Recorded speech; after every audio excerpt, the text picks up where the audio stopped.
नजर पड़ी, फौरन सब कुछ मिल गया और कहने लगे, हे देखना, किसी से कहना नहीं, किसी से कहना नहीं। मेरे अब मर गए ना वो हजरत, तो अब वो औरत हम लोगों से बयान करती, वो उस कमरे की चौखट हम चूमते थे, अल्लाह की कसम बता रहा हूं, उस कमरे की चौखट हम चूमते थे।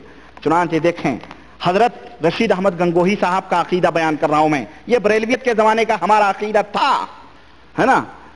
कह रहे हैं आपने फरमाया, यानी रशीद अहमद साहब गंगोही ने फरमाया कि मेरे मामू साहब, या किसी और का नाम लिया, हाँ खानदानी है, सब खानदानी है, खानदान से बाहर कोई नहीं,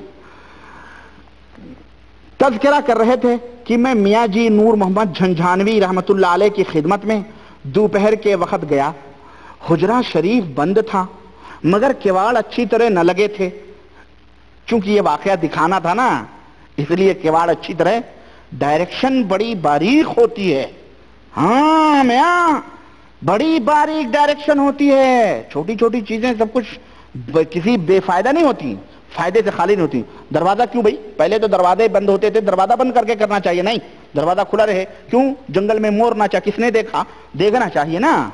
सुनो, लिख रहे हैं किवाड़ अच्छी तरह न लगे थे, किवाड़ जो खोला तो क्या देखता हूं कि हजरत का धड़ सारा अलग अलग है, सारा अलग अलग है। मुझे देखते ही आधा बाहम मिल गए, ओहो चुम्बक की तरह पट पट पट पट लग गए होंगे। और हजरत मियाँ जी साहब उठ बैठे और फरमाने लगे, देखना किसी से कहना नहीं। इस किस्से को नकल फरमाकर हजरत इमाम रब्बानी ने इरशाद फरमाया, मगर यह दर्जा कमाल का नहीं है। ओहो, इससे भी बड़ा कमाल है, ये तो कोई कमाल नहीं, इससे मैं सोचता रहा वो गप वालों की कहानियां हो गई। कहता है मैंने एक घड़ी मेरी दरिया कुएं में गिरी, 30 बरस के बाद निकली, तो फिर वो चलती रही। दूसरे गप वाले ने कहा क्या करूं क्या करूं, उसने कहा मेरे दादा परदादा इसी कुएं में गए, 35 बरस के बाद निकले। कभी क्या कर रहे थे अंदर 35 बरस? बोले अबे तेरी घड़ी में चाबी भर रहे थे। तेरी घड़ी में क्या कर रहे थे? भाई तू इतना छोड़ा तो मुझे भी छोड़। तो ये है गप, देवबंद के उलमा की गप। नबी करीम सल्लल्लाहु अलैहि वसल्लम सहाबे कराम से भी बढ़ करके वली कोई हो सकता है? अल्लाह अकबर। कोई माई का लाल कोई एक कहानी बताए कि हजरत अबू बकर अल्लाह की याद में मुस्तगरक रहते हो तो उनके हाथ अलग, पैर अलग, कान अलग, सर अलग, जिस्म के टुकड़े टुकड़े, और फिर कोई देखा हो तो जुड़ गए हो। अल्लाह अकबर। देवबंदी मौलवियों, ये तुम उम्मत को क्या तालीम देना चाहते हो? आगे बढ़ो, मैं ज्यादा वक्त नहीं लेना चाहता, माशाअल्लाह आप लोग समझदार हैं। आइए आप लोगों को फिल्म दिखाऊं, एक सफा नंबर 2 जिल्द नंबर 2 सफा नंबर 95 फिल्म देखें जरा। जिल्द नंबर 2 सफा नंबर क्या बोला हूं? 95, 95 है ना, जहां सफा नंबर 95 96, ये देखें, मैं आपको बताता हूं। सफा नंबर 50 कहते हैं, मौलवी नजर मोहम्मद खान साहब फरमाते हैं कि मेरी अहलिया जिस वक्त आपसे बैयत हुई तो चूंकि मुझे तबई तौर पर गैरत ज्यादा थी, इसलिए औरत का बाहर आना या किसी अजनबी मर्द को आवाज सुनना भी गवारा ना था। उस वक्त भी ये वसवसा जहन में वसवसा आया कि हजरत मेरी अहलिया की आवाज सुनेंगे। दिल में सोचा कि अब हजरत मुरीद करेंगे तो अहलिया की आवाज सुनेंगे, जो मुझे गवारा नहीं था। मगर यह हजरत की करामत थी कि कश्फ से मेरे दिल का वसवसा दरियाफ्त कर लिया। अल्लाह अकबर। किसी को कश्फ कहो, इल्का कहो, इल्हाम कहो, हैं? फिर तो गैब का कोई मतलब ही नहीं है कि नहीं भाई? अगर तुम्हारे बुजुर्गों को कश्फ हो सकता है तो शेख अब्दुल कादिर जिलानी को कश्फ क्यों नहीं हो सकता है? बरेलवियों के वलियों को कश्फ क्यों नहीं हो सकता है? उनके दादा गंज हजवेरी को, पाकपटन को, मोइनुद्दीन चिश्ती के बारे में जो वो करामतें बयान कर रहे हैं, उनको कश्फ क्यों नहीं हो सकता भाई? ये सिर्फ देवबंद का कोई ठेका है कि देवबंद के मुल्लाओं ने अपने बुजुर्गों के लिए ठेका लिया है? अरे अगर तुमने अपने बुजुर्गों के लिए लिया है और बरेलवियों ने अपने बुजुर्गों के लिया है तो फिर दोनों हाथ मिला लो। फिर रोटी बोटी के लिए क्यों हिंदुस्तान के अंदर गंद फैला रहे हो तुम? इसीलिए ताकि उम्मत को लड़ाएं और हमारी रोटी बोटी का धंधा चलता रहे। सुनो, हजरत ने कश मेरे दिल का वसवसा। अल्लाह अकबर। अल्लाह क्या फरमाता है? अलीम बिज़ाति सुदूर कौन है? अल्लाह वहदहु ला शरीक। सीनों के धड़कनों को जानने वाला कौन? ये हम वहाबियों का अकीदा अल्लाह है। लेकिन तुम देवबंदी मुवहिद हो ना, अपने आप को मुवहिद कहते हो, ये तुम्हारी तौहीद है। हम थूकते हैं इसी तौहीद पर जो अल्लाह के सिवा गैरों को गैब ना मानते। कहते हम नहीं कहते गैब जानता अल्लाह के सिवा। अबे कहो न कहो, जूता मारो, बाप बाप भी कहते रहो, तो कौन सी मोहब्बत है? ये मोहब्बत है ये? अस्तगफिरुल्लाह। मेरे दिल का वसवसा दरियाफ्त कर लिया और यूं फरमाया कि अच्छा मकान के अंदर बिठलाकर किवाड़ बंद कर दो, मकान के अंदर बिठलाकर किवाड़ बंद कर दो। चुनांचे मैंने ऐसा ही किया। जब हजरत घर में तशरीफ लाए तो उस मकान के दरवाजे की जानिब पुष्ट करके बैठ गए जहां मेरी अहलिया बैठी थी, और कपड़ा भी नहीं दिया, बल्कि जुबानी इसी तरह फरमाया कि देखो जो कुछ मैं कहूं तुम भी कहती रहना, मगर आवाज तुम्हारे कानों तक ना आवे, आवाज मेरे कानों तक ना आवे। अच्छा, बहरहाल ये थी हम बैठ करके, यानी बाकायदे सब कुछ हो रहा था। अब आप देखें जरा सा, मैं आपको बताऊं, नहीं जनाब आली, फिल्म बीनी का तो वाकई ये तो तसर्रुफ का किस्सा था बैत के, जो मैंने बतलाया। फिल्म बीनी का तो सफा नंबर क्या है भाई, 2 जिल्द नंबर 2 सफा नंबर 197, जिल्द नंबर 2 सफा नंबर 197, ये मसला है। जिल्द नंबर 2 सफा नंबर 197, ये देखें 197 निकल भाई, 197, 94, 95, 96, 97, ये देखें। कहते हैं एक दिन मौलवी अमीर शाह खान साहब ने हजरत से एक किस्सा बयान किया कि मैं एक रोज मस्जिद हराम में एक बुजुर्ग के पास बैठा हुआ था, उनके पास एक नौ उम्र दरवेश आए और बैठ गए, और वो बुजुर्ग जिनके पास मैं बैठा हुआ था उस दरवेश की तरफ मुखातब होकर कहने लगे कि भाई तुम्हारे दिल में बड़ी अच्छी चीज है, तुम्हारे दिल में बड़ी अच्छी चीज है। उन बेचारों ने अपना हाल छुपाना चाहा मगर उन्होंने पर्दा ही फाश कर दिया। कहने लगे तुम्हारे दिल में एक औरत की शबीह है। ये फिल्म नहीं है, सुनो, एक फिल्म है जो आप पर्दों पे देखते हैं, स्क्रीन पे देखते हैं। ये फिल्म देखें, दिलों में बाकायदे औरत को देख रहा है ये बुजुर्ग, इनका हरम में बैठ करके दिलों की फिल्म देख रहा है। तुम्हारे दिल में एक औरत की शबीह है, यानी शक्ल है, उसकी नाक ऐसी है, उसकी आंखें ऐसी हैं, उसके बाल ऐसे हैं। अल्लाह अकबर, बड़ा पहुंचेला रहा होगा, है कि नहीं? गरज तमाम होलिया बयान कर दिया। उस वक्त वो दरवेश बहुत नादिम हुए और इकरार किया कि बेशक आप सच फरमाते हैं, इब्तदाई जवानी में मुझे एक औरत से इश्क हो गया था। मैंने कहा ना, जितने दरवेश फकीर बुजुर्ग मैंने सूफी और शैतान में कहा है, ये सारे किसी न किसी लौंडियों के चक्कर में फंसते रहे हैं। या तो लड़कों से इश्क करते हैं या लड़कियों से, और लड़कों से इश्क की दास्तान ये हिकायत औलिया के हवाले से, अरवाह सलासा के हवाले से मैंने आपके सामने बयान कर दिया है।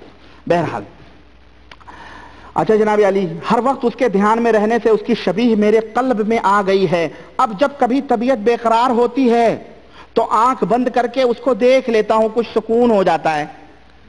दिल के आईने में है तस्वीर यार, दिल के आईने में है तस्वीर यार, जब जरा गर्दन झुकाई देख ली।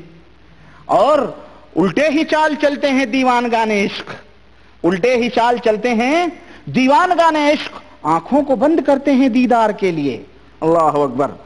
उसको देख लेता हूं, कुछ सुकून हो जाता है और तबीयत ठहर जाती है ना। बहरहाल ये वाकया आपने सुना। और देखें, ये देखें जनाब अली, हजरत गैर मुक़ल्लिद के पीछे नमाज मकरूह है, जिल्द नंबर 2 सफा नंबर 282, सफा नंबर 282, सफा नंबर 282। ये बहुत बातें हैं यार, मैं अगर इसी में एक में रह जाऊंगा। किसी ने कहा, अच्छा देखें, एक बार इरशाद सुनाया, अच्छा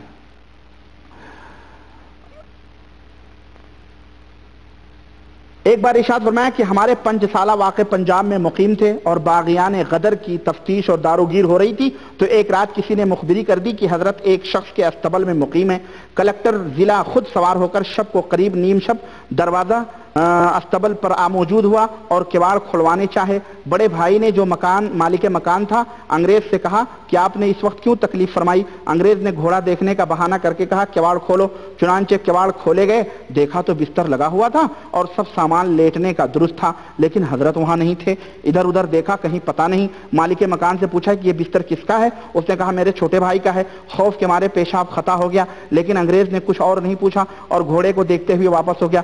गालिबन, अब यहां लगा रहे हैं कि गालिबन हजरत को कश्फ से यह हाल मालूम हो गया कि अंग्रेज आ रहा है मुझे पकड़ने के लिए, इसलिए आप पहले ही से वहां से क्या हो गए, فرار ہو گئے, بستری سے غائب ہو گئے. دلوں کا کہاں انگریز اس کے کشف سے معلوم ہو رہا. ایک مرتبہ ارشاد فرمایا کہ جو لوگ علماء دین کی توہین کرتے ہیں اور ان پر طعن و تشنیع کرتے ہیں, قبر کے اندر ان کا منہ قبلے سے پھر جاتا ہے نا. یہ جا کے کھول کے دیوبندی لوگ دیکھتے ہیں, ان کے بزرگوں کا پھرتا ہوگا جبھی تو تجربہ ہوگا نا. ہاں, ان کا اپنا پھرتا ہے, کیونکہ یہ لوگ بہت توہین کرتے ہیں. اللہ اکبر. یہ تو صرف دکھانے کے دانت کچھ اور ہیں, کھانے کے دانت کچھ اور ہیں. اتنے توہین کرتے ہیں کہ میں آپ کو کیا بتاؤں. چنانچہ کہتے ہیں جس کا چی چاہے دیکھ لے. غیر مقلدین چونکہ ائمہ دین کو برا کہتے ہیں, غیر مقلدین چونکہ ائمہ دین کو برا کہتے ہیں, اس لیے ان کے پیچھے بھی نماز پڑھنی مکروہ فرمائی. استغفر اللہ. یہ امت کو درس دے رہے ہیں توحید کا. یہ رشید احمد صاحب گنگوئی کی کتاب, ان کے تذکرے. بہرحال میرے عزیز, اس کے اندر سب کچھ ہے. یوں سمجھے مرنے کے بعد, یعنی جو میں نے بتایا آپ کو دل کا حال معلوم کڑوا میٹھا بھی ایک سن لیں آپ. دیکھیں جلد نمبر 2 صفحہ نمبر 212, جلد نمبر 2 صفحہ نمبر, یاد رکھا کرو, بول دیا کرو 212. ہاں, جلد نمبر 2 صفحہ نمبر 212. یہ دیکھیں لکھتے ہیں کہ مولوی, اچھا ایک اور مکے مدینے کے چکر دیکھیں کیسے لگ رہے ہیں ان کے. مولوی محمود حسن صاحب نگینوی فرماتے ہیں کہ میری خوش دامن صاحبہ جو اپنے والد کے ہمراہ مکہ معظمہ میں 12 سال تک مقیم رہیں, نہایت پارسا عابدہ زاہدہ تھیں, سینکڑوں احادیث بھی ان کو حفظ تھے. انہوں نے مجھ سے فرمایا کہ بیٹا حضرت کے بہت شاگرد مرید ہیں, یعنی رشید احمد گنگوئی صاحب کے بہت شاگرد مرید ہیں, مگر کسی نے حضرت کو نہیں پہچانا. جن ایام میں میرا قیام مکہ معظمہ میں تھا, روزانہ میں نے صبح کی نماز حضرت کو حرم شریف میں پڑھتے ہوئے دیکھا ہے. کتنے برس تک؟ 12 سال تک. حضرت دیوبند سے باقاعدے چکر پہ چکر لگا رہے تھے. اللہ کے نبی کو تو ایک ہی دفعہ حج نصیب ہوا تھا زندگی میں, اور یہاں دیوبند کے علماء باقاعدے جناب علی چکر پہ چکر لگا رہے ہیں. ہاں, لوگوں سے سنا بھی کہ یہ حضرت مولانا رشید احمد گنگوہی ہیں, گنگوہ سے تشریف لایا کرتے ہیں. ماشاءاللہ. سنیں, میر واجد علی صاحب قنوجی فرماتے ہیں کہ میرے مرشد حضرت مولانا محمد قاسم صاحب نے مجھ سے بیان فرمایا کہ ایک مرتبہ گنگوہ گیا. خانقاہ میں ایک کورا بدنا رکھا ہوا تھا. میں نے اس کو اٹھا کر کنویں میں سے پانی کھینچا اور اس میں بھر کر پیا تو پانی کڑوا پایا. ظہر کی نماز کے وقت حضرت سے ملا اور یہ قصہ بھی عرض کیا. آپ نے فرمایا کنویں کا پانی تو میٹھا ہے, کڑوا نہیں ہے. میں نے وہ کورا بدنا پیش کیا جس میں پانی بھرا تھا. حضرت نے بھی پانی چکھا تو بس بدستور تلخ تھا. آپ نے فرمایا اچھا اس کو رکھ دو. یہ فرما کر نماز ظہر میں مشغول ہو گئے. سلام پھیرنے کے بعد حضرت نے نمازیوں سے فرمایا کہ کلمہ طیب جس سے پڑھا جاوے پڑھو, اور خود بھی حضرت نے پڑھنا شروع کیا. تھوڑی دیر بعد حضرت نے دعا کے لیے ہاتھ اٹھائے اور نہایت خضوع کے ساتھ دعا مانگ کر ہاتھ منہ پر پھیر لیے. اس کے بعد بدنا اٹھا کر پانی پیا تو شیریں تھا, یعنی میٹھا تھا. اس وقت مسجد میں جتنے نمازی تھے سب نے چکھا, کسی قسم کی تلخی اور کڑواہٹ نہ تھی. تب حضرت نے فرمایا کہ اس بدنے کی مٹی اس قبر کی ہے جس پر عذاب ہو رہا تھا. الحمدللہ کلمے کی برکت سے عذاب اٹھ گیا. اسی لیے سنیں, حضرت کو تو پورا مکمل اسٹوری معلوم ہو رہی ہے کہ یہ قبر کی مٹی کا بدنا ہے.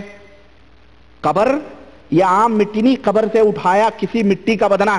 حضرت کو کیسے معلوم ہوا بھائی کہ یہ کورا بدنا, وہ کیا کہتے ہیں بدنے ودنے بناتے ہیں جو ان کو کمہار, وہ کمہار کسی قبر کی اٹھا کے لایا تھا.